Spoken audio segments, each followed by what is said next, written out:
Hello guys, कैसे हो आप सब। तो गाइस सुबह के बज गए हैं 8 और आ गया हूं मैं ड्यूटी पे। तो मैं आपको बताने वाला हूं कि सऊदी अरबिया में जो है ड्यूटी किस तरीके से होता है, किस तरीके से जो है ड्यूटी जो है कंपनियां देती हैं। तो बहुत सारी कंपनियों का अलग अलग टाइमिंग होता है, किसी का 7 और किसी का 8 होता है। ये डिपेंड करता है कि आप किस जगह पे काम कर रहे हैं। जैसे कि मैं एक HVAC टेक्नीशियन हूँ, तो डिपेंड करता है कि आप कहाँ पे काम कर रहे हैं। अगर आप कमर्शियल में काम कर रहे हैं या फिर आप इंडस्ट्रियल में काम कर रहे हैं तो आपका ड्यूटी टाइमिंग अलग हो सकता है। जैसे कमर्शियल में अगर आप विला और कोई भी अपार्टमेंट या फिर जिम वगैरह या फिर जो है किसी भी मॉल वगैरह का जो है, अगर आप उधर आप काम करते हैं तो ये सब आ जाता है कमर्शियल में। तो कमर्शियल में आपको ड्यूटी टाइम होती है 8 बजे से शुरू होता है सुबह के। अभी मैं जो है कमर्शियल में ड्यूटी कर रहा हूँ, तो ड्यूटी टाइम सुबह के 8 बजे होती है। अगर इसी तरीके से अगर आप जो है इंडस्ट्रियल में काम करते हैं, इंडस्ट्रियल जो भी एरिया है जहाँ पे जैसे साबिक का कोई प्लांट हो गया या फिर जो है अरामको का प्लांट हो गया, ये सब में जो है आपको 7 बजे से ड्यूटी चालू हो जाती है। तो आपको उसी टाइम से आपको निकलना होता है, उसी टाइम से आपको ड्यूटी जानी होती है। तो 7 बजे से ड्यूटी चालू होती है। नॉर्मल ड्यूटी जो है 8 घंटे की होती है, अगर या फिर कमर्शियल हो या फिर इंडस्ट्रियल हो। तो इस तरीके से यहाँ पे ड्यूटी टाइम होता है। तो अभी मैं आ गया हूँ अपने साइट पे। सुबह के जैसे कि 8 बज चुके हैं, मैं आ गया हूँ अपने साइट पे। और साइट पे मैं आपको दिखाने वाला हूँ कि एक HVAC टेक्नीशियन जो है उसका काम क्या होता है, किस तरीके से वो लोग काम करते हैं। तो अभी जहाँ पे हूँ ये एरिया के बारे में बहुत ज़्यादा कुछ बता नहीं सकता हूँ। तो यहाँ पे जो है यहाँ पे बहुत सारा हमारा AC लगा हुआ है, करीब 20-25 AC लगा हुआ है। तो यहाँ पे हम लोग काम किस तरीके से करते हैं, हम लोग जो है काम अभी आएंगे अब सुबह में अभी हम लोग को क्या करना है, डेली रूटीन चेकअप करना है। डेली रूटीन चेकअप में हमको चेक कर लेना है कि जो भी हमारा AC चल रहा है उसका टेम्परेचर वगैरह ठीक ठाक है कि नहीं। तो आके हमको टेम्परेचर देखना है और अपने जगह पे जो भी है बैठ जाना है। तो गाइज़ मैं आपको दिखा देता हूँ कि हमको अब टेम्परेचर किस तरीके से देखना है।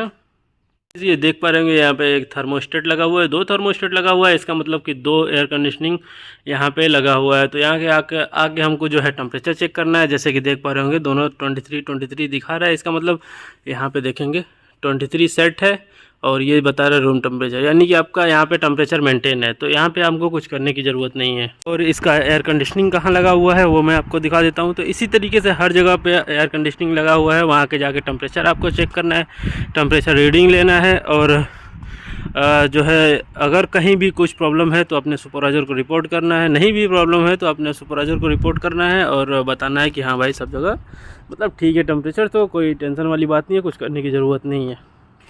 तो इसका मतलब ये है कि आज हमारा मेंटेनेंस कुछ भी नहीं है। तो मैं आपको एयर कंडीशनिंग दिखा देता हूँ। ये देख पाएंगे ये 2 एयर कंडीशनिंग लगी हुई है, PSU यूनिट है, पैकेज यूनिट है, जिसका टेम्परेचर अभी हमने चेक किया है। तो इसी तरीके से और भी जो है टेम्परेचर यहाँ पे और भी जगहों का टेम्परेचर हमको चेक कर लेना होता है। सब जगह का अगर टेम्परेचर ठीक है, जैसे कि उधर आप देख पाएंगे तो उधर भी बहुत सारी AC लगी हुई है। तो इसी तरीके से हम सब जगह का टेम्परेचर रीडिंग ले लेंगे और अगर सब कुछ ठीक रहा तो फिर हमको कुछ ज़्यादा कुछ करने की ज़रूरत नहीं है। तो ये होता है अगर AC टेक्नीशियन है या फिर HVAC टेक्नीशियन है, तो ये होता है मेंटेनेंस में। ये इस तरीके के काम होता है, इस तरीके की ड्यूटी होती है।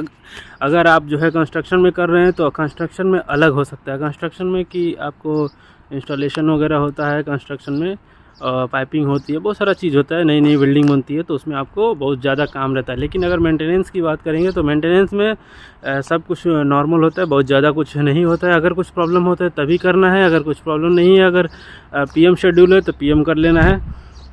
तो ये इस तरीके से काम होता है। अगर कहीं भी एयर कंडीशनिंग में प्रॉब्लम है या फिर टेम्परेचर ज़्यादा हुआ है तो वहाँ पे जाना है आपको, जो भी AC का है वो उस AC को ट्रबल शूटिंग करनी है, उसको रिपेयर करना है, उसके बाद से उसको स्टार्ट करना है। तो ये इस तरीके से जो है डेली जो है काम होता है। अगर नहीं कोई भी सपोज दैट कि कोई मेंटेनेंस काम नहीं है तो होता क्या है, हमको चेक कर लेना है कि आज मेरा PM शेड्यूल कौन सा है। होता है कि आज जो है, तो ये होता है कि डेली जो है किसी न किसी यूनिट को आपको PM करना होता है, नहीं भी तो मंथली, वीकली या फिर क्वार्टरली, इस तरीके से PM शेड्यूल होता है, जो कि आपको एयर कंडीशनिंग को PM करना होता है। PM मतलब प्रिवेंटिव मेंटेनेंस। तो इस तरीके से एक HVAC टेक्नीशियन का काम होता है अगर वो मेंटेनेंस में है तो। क्योंकि अगर वो मेंटेनेंस में नहीं है, अगर कंस्ट्रक्शन में है तो उसका अलग अलग काम हो सकता है, इंस्टॉलेशन में हो सकता है। इंस्टॉलेशन में आपको कुछ भी दे सकते हैं। अगर आपको यूनिट का इंस्टॉलेशन हो सकता है, आपको पाइपिंग हो सकता है, आपको ट्रे वगैरह, केबल ट्रे और पाइपिंग का ट्रे और बहुत सारी चीज़ें आपको कंस्ट्रक्शन में कराया जा सकता है। लेकिन मेंटेनेंस में ऐसा कुछ नहीं है, कुछ ख़राब होता है तभी आपको कुछ करना होता है। तो गाइज़, उम्मीद है कि आपको पता चल गया होगा कि किस तरीके से सऊदी अरबिया में काम होता है। अगर HVAC टेक्नीशियन या फिर कोई भी काम कर रहे हैं तो इसी तरीके से काम होता है। क्योंकि मैं HVAC टेक्नीशियन हूँ, इसीलिए मैंने HVAC एग्जाम्पल के रूप में आपको बताया हूँ। तो कुछ इस तरीके से काम होता है। तो गाइज़, मिलते हैं आपको नेक्स्ट वीडियो में। अगर आपको वीडियो अच्छा लगा हो तो प्लीज़ वीडियो को लाइक करें और साथ ही साथ चैनल को सब्सक्राइब कर ले। तो गाइज़, मिलते हैं, तब तक के लिए धन्यवाद।